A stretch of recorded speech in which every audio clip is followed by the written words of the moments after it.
Nobel पुरस्कार विजेता CV Raman भौतिक शास्त्र के प्रख्यात वैज्ञानिक थे। अपने विभाग के लिए उन्हें एक योग्य वैज्ञानिक की जरूरत थी। कई लोग साक्षात्कार के लिए आए। जब साक्षात्कार खत्म हो गया तब उन्होंने देखा कि एक व्यक्ति, जिसको उन्होंने अयोग्य सिद्ध कर दिया था, कार्यालय के आसपास घूम रहा है। उन्होंने क्रोधित होकर उस व्यक्ति से पूछा कि जब तुम्हें अयोग्य घोषित कर दिया गया है तब तुम यहाँ क्यों घूम रहे हो? उस व्यक्ति ने विनयी भाव से कहा, आप नाराज न हो।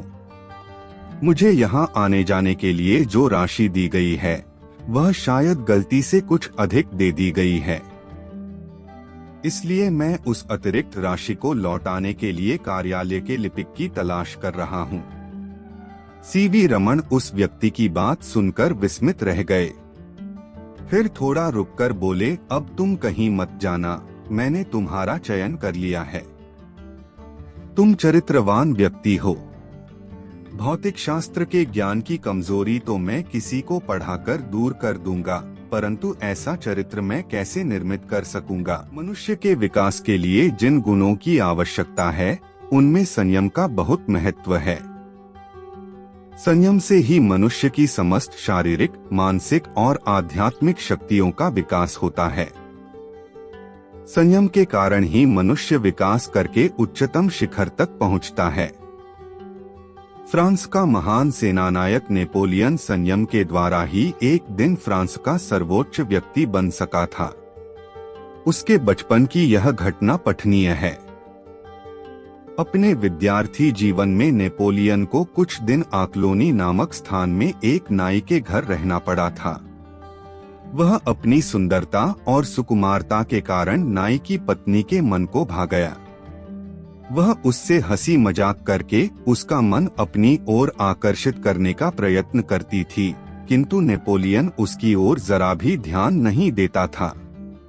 कुछ वर्षों बाद जब वह फ्रांस का सेनापति बना तो एक बार आक्लोनी जाना हुआ। वहां वह नाई की पत्नी से मिला जो दुकान पर बैठी हुई थी।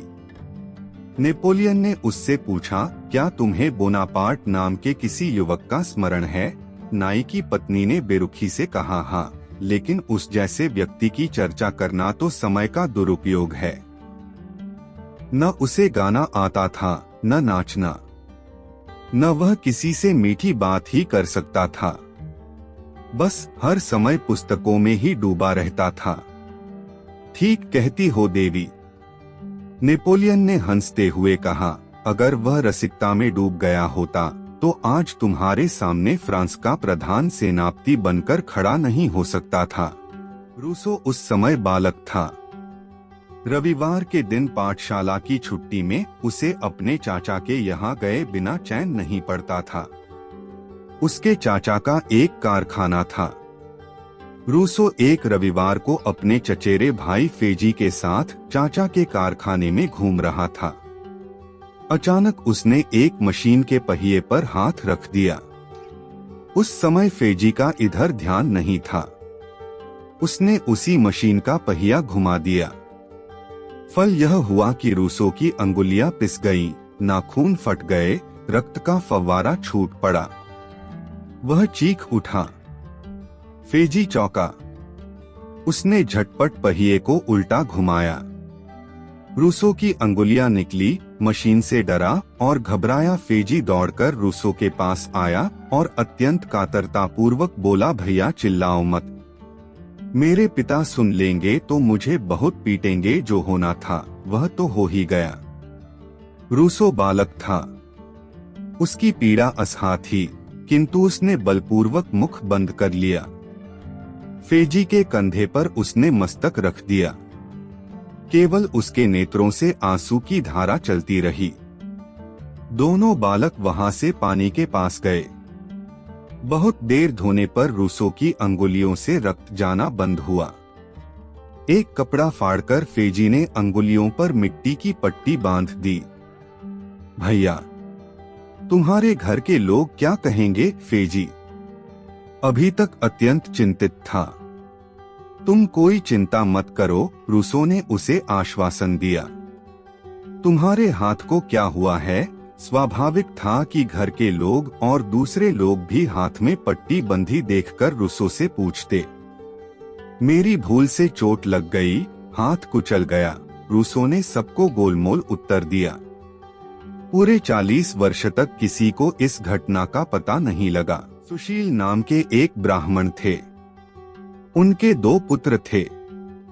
बड़े का नाम था सुवृत्त और छोटे का वृत्त। दोनों युवा थे।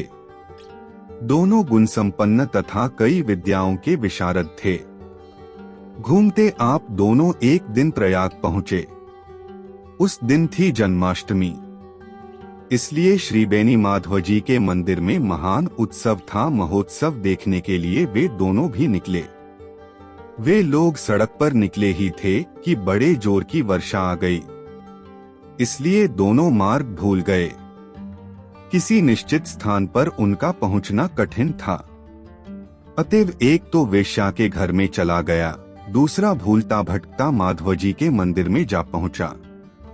सुवृत्त चाहता था कि वृत्त भी उसके साथ वेश्या के यहाँ ही रह जाए, पर वृत्त ने इसे स्वीकार नहीं किया। वह माधव जी के मंदिर में पहुंचा भी, पर वहां पहुंचने पर उसके संस्कार बदले और वह लगातार वह मंदिर में रहते हुए भी सुवृत्त और वेश्या के ध्यान में डूब गया। वहां भगवान की पूजा हो रही थी। जूत उसे सामने से ही खड़ा देख रहा था, पर वह वेश्या के ध्यान में ऐसा तल्लीन हो गया था कि वहां की पूजा, कथा, नमस्कार, स्तुति, पुष्पांजलि, गीत नृत्य आदि को देखते सुनते हुए भी नहीं देख रहा था और नहीं सुन रहा था। वह तो बिल्कुल चित्र के समान वहां निर्जीव सा खड़ा था। इधर वेश्यालय में गए सुवृत्त की दशा विचित्र थी। वह पश्चाताप की अग्नि में जल रहा था। वह सोचने लगा, अरे आज भैया वृत्त के हजारों जन्मों के पुण्य उदय हुए, जो वह जन्माष्टमी की रात्रि में प्रयाग में भगवान माधव का दर्शन कर रहा है। ओहो, इस समय वह प्रभु को अर्घ्य दे रहा होगा। अब वह पूजा आरती का दर्शन कर रहा होगा। अब वह नाम एवं कथा कीर्तन आदि सुन रहा होगा। अब तो नमस्कार कर रहा होगा। सचमुच आज उसके नेत्र, कान, सिर, जिह्वा तथा अन्य सभी अंग सफल हो गए। मुझे तो बार बार धिक्कार है जो मैं इस पाप मंदिर वेश्या के घर में आ पड़ा। मेरे नेत्र मोर के पाख के समान हैं, जो आज भगवत दर्शन न कर पाए। मेरे हाथ जो आज प्रभु के सामने नहीं जुड़े, कल छूल से भी गए बीते हैं। हाय, आज संत समागम के बिना मुझे यहाँ एक एक क्षण युग से बड़ा मालूम होने लगा है। अरे देखो तो मुझ दुरात्मा के आज कितने जन्मों के पाप उदित हुए कि प्रयाग जैसी मोक्षपुरी में आकर भी मैं घोर दुष्ट संग में फंस गया। इस तरह दोनों को सोचते रात बीत गई। प्रातः काल उठकर वे दोनों परस्पर मिलने चले। वे अभी सामने आए ही थे कि वज्रपात हुआ और दोनों की तत्क्षण मृत्यु हो गई। तत्काल वहां 3 यमदूत और 2 भगवान विष्णु के दूत आ उपस्थित हुए। यमदूतों ने तो वृत्त को पकड़ा और विष्णुदूतों ने सुवृत्त को साथ लिया। जो ही वे लोग चलने को तैयार हुए, सुवृत्त घबराया सा बोल उठा, अरे आप लोग यह कैसा अन्याय कर रहे हैं? कल के पूर्व तो हम दोनों समान थे, पर आज की रात मैं वेश्यालय में रहा हूँ और वह वृत्त मेरा छोटा भाई माधव जी के मंदिर में रहकर परम पुण्य अर्जन कर चुका है। अतएव भगवान के परम धाम में तो वही जाने का अधिकारी हो सकता है। अब भगवान के दोनों पार्षद ठहाका मारकर हंस पड़े। वे बोले, हम लोग भूल या अन्याय नहीं करते। देखो, धर्म का रहस्य बड़ा सूक्ष्म तथा विचित्र है। सभी धर्मकम मनः शुद्धि ही मूल कारण है। मन से भी किया गया पाप दुखद होता है और मन से भी चिंतित धर्म सुखद होता है।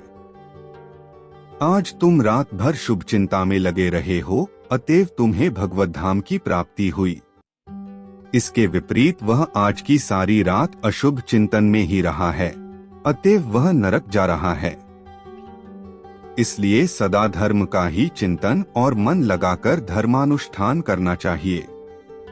वस्तुतः जहाँ मन है वहीं मनुष्य वैश्यालय में हो, तो मंदिर में रहकर भी मनुष्य मन वेश्यालय में है, और मन भगवान में है तो वह चाहे कहीं भी हो भगवान में ही है। सुवृत्त ने कहा, पर जो हो, इस भाई के बिना मेरी भगवत धाम में जाने की इच्छा ही नहीं होती। अन्यथा आप लोग कृपा करके इसे भी यमपाश से मुक्त कर दें।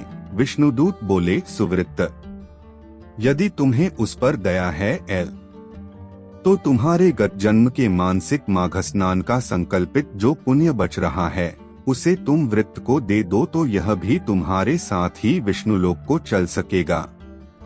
सुवृत्त ने तत्काल वैसा ही किया और फलतः वृत्त भी हरिधाम को अपने भाई के साथ ही चला गया। व्याध ने पक्षियों को फंसाने के लिए अपना जाल बिछाया।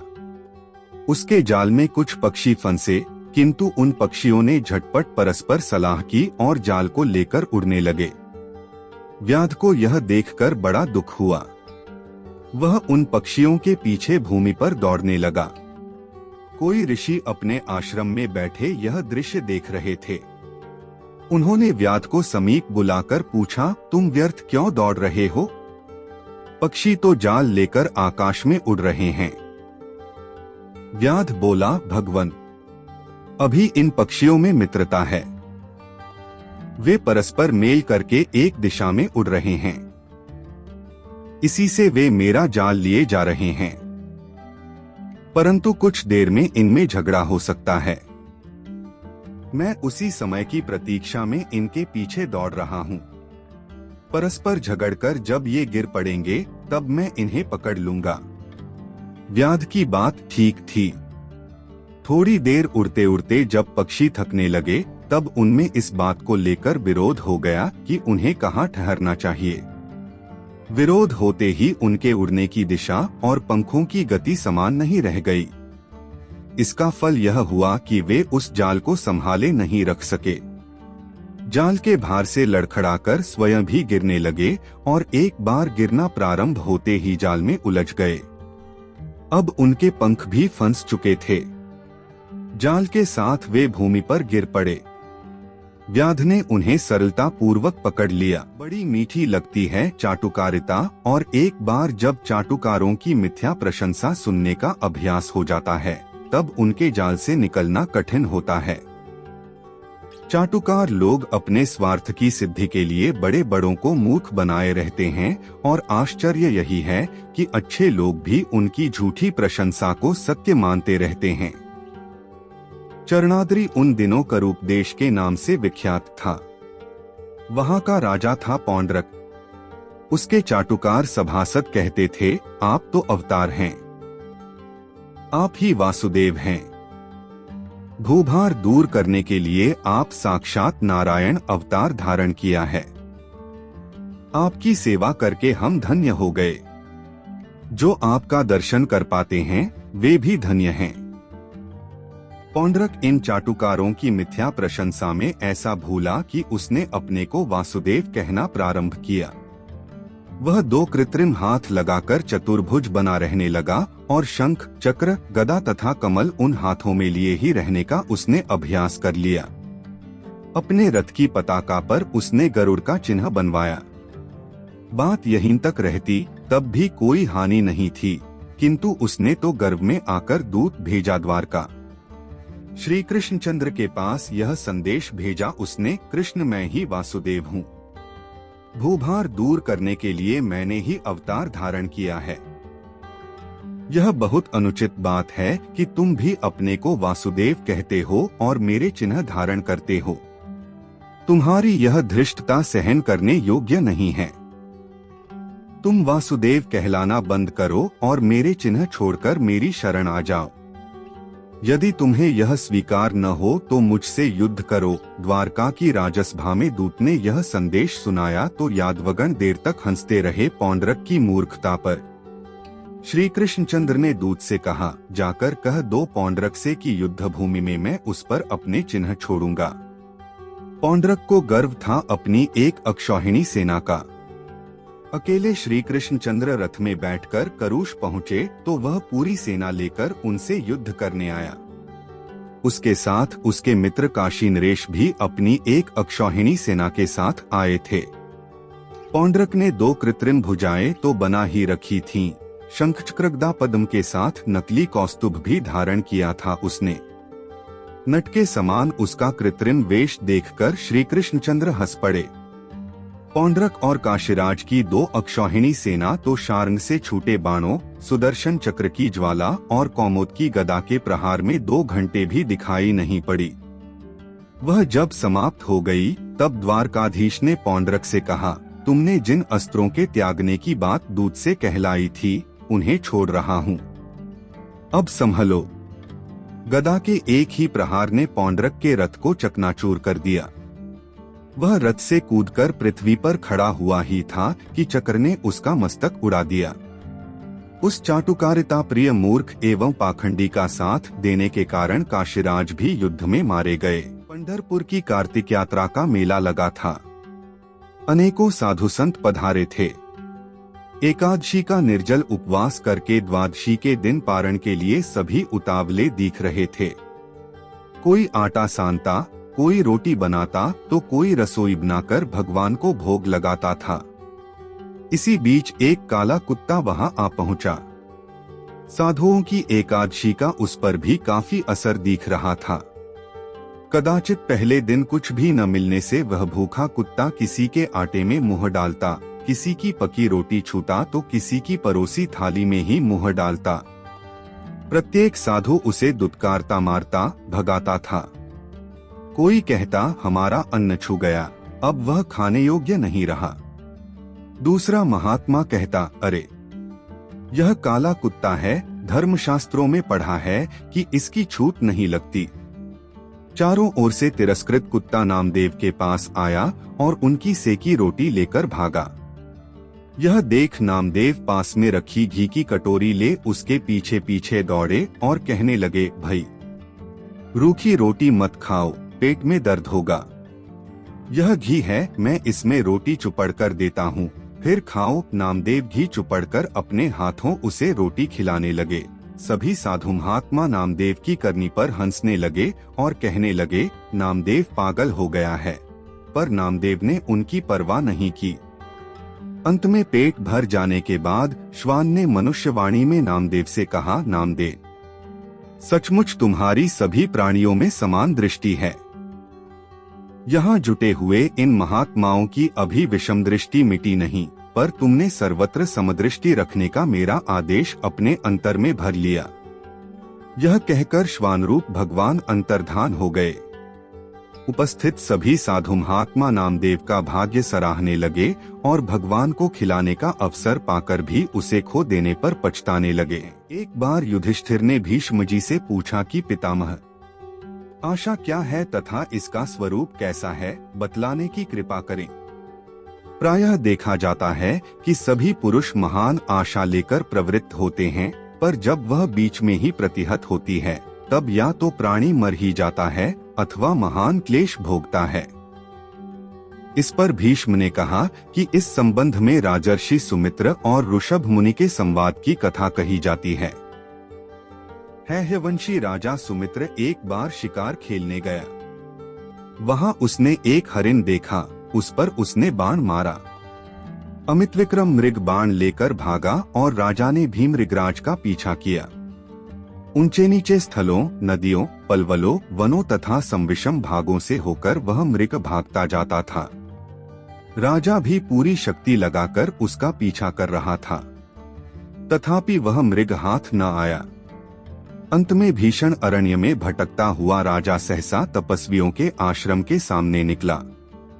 थकेमांदे, भूख प्यास से व्याकुल धनुर्धर राजा को देखकर ऋषियों ने उसका यथाविधि स्वागत किया और तदंतर उसके वहां आने का कारण पूछा। राजा बोला, मैं हैहयकुल में उत्पन्न सुमित्र नाम का राजा हूँ। शिकार में मृग का पीछा करता हुआ यहाँ पहुँच गया हूँ। मैं हताश, श्रमार्क एवं भ्रष्ट मार्ग हो गया हूँ। इससे बढ़कर मेरे लिए और कष्ट ही क्या हो सकता है। यद्यपि मैं इस समय छत्र, चामर आदि समस्त राजलक्षणों से हीन हूँ, घर, नगर और समस्त प्रकृति मंडल से भी अलग हूँ, फिर भी इन सब का मुझे वैसा दुख नहीं जैसा इस आशा के भंग होने से, मृग के हाथ से निकल जाने से हो रहा है। महाभाग, आप लोग सर्वज्ञ हैं। मैं जानना चाहता हूँ कि इस दुरंत आशा का, जो समुद्र, हिमालय और अनंत आकाश से भी बड़ी मालूम होती है, कैसा स्वरूप एवं क्या लक्षण है। यदि कोई आपत्ति न हो तो आप लोग इसे बतलाने की कृपा करें। इस पर उन ऋषियों में से ऋषभ नाम के ऋषि बोले, राजसिंह, एक बार मैं तीर्थ यात्रा करता हुआ नर नारायण के आश्रम बद्रीवन की ओर निकला। आश्रम के समीप ही मैं निवास की खोज में था कि एक चिराजिनधारी कृशतनु नाम के मुनि दीख पड़े। अन्य साधारण मनुष्य की अपेक्षा ये 8 गुना अधिक दुबले थे। राजेंद्र, मैंने वैसी कृष्णता अन्यत्र कहीं नहीं देखी। बस उनका शरीर कनिष्ठिका अंगुली के तुल्य था। उनके हाथ, पैर, गर्दन, सिर, कान, आँख सभी अंग भी शरीर के ही अनुरूप थे, पर उनकी वाणी और चेष्टा सामान्य थी। मैं उन ब्राह्मण देवता को देखकर डर गया और अत्यंत उदास हो गया। मैंने उन्हें प्रणाम किया और धीरे से वहीं उनके द्वारा दिए गए आसन पर बैठ गया। कृष्णमुनि धर्म में कथा सुनाने लगे। इतने में ही वीरद्युम्न नाम का राजा भी वहीं पहुंच गया। उसका एकमात्र पुत्र भूरिद्युम्न शिकार में खो गया था। उसने कृष्णमुनि से उसके संबंध में अपनी महती आशा तथा चिंता व्यक्त की और उसकी जानकारी चाही। कृष्णमुनि ने कहा कि उसने एक ऋषि की अवहेलना की थी, आशा भंग की थी, अतएव उसकी यह दशा हुई। वीरद्युम्न निर्विण्ण और निराश हो गया। कृष्णमुनि ने कहा, राजन, दुराशा छोड़ो। मैंने यह निश्चय किया है कि जो आशा से जीत लिया गया है वही दुर्बल है, जिसने आशा को जीत लिया वास्तव में वही पुष्ट है। इस पर वीरद्युम्न ने कहा, महाराज, क्या आपसे भी यह आशा कृष्तर दुबली है? मुझे तो इस बात पर बड़ा संशय हो रहा है।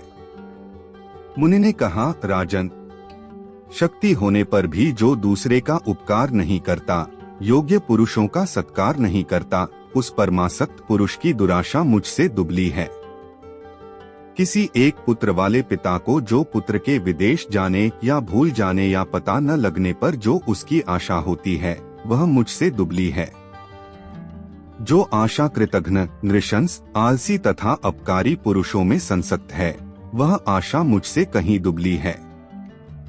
इन सब बातों को सुनकर राजा मुनि के चरणों पर गिर पड़ा और उसने अपने पुत्र की प्राप्ति के लिए प्रार्थना की। मुनि ने भी अपने योग बल तथा तपोबल से हंसकर उसे तुरंत ला दिया।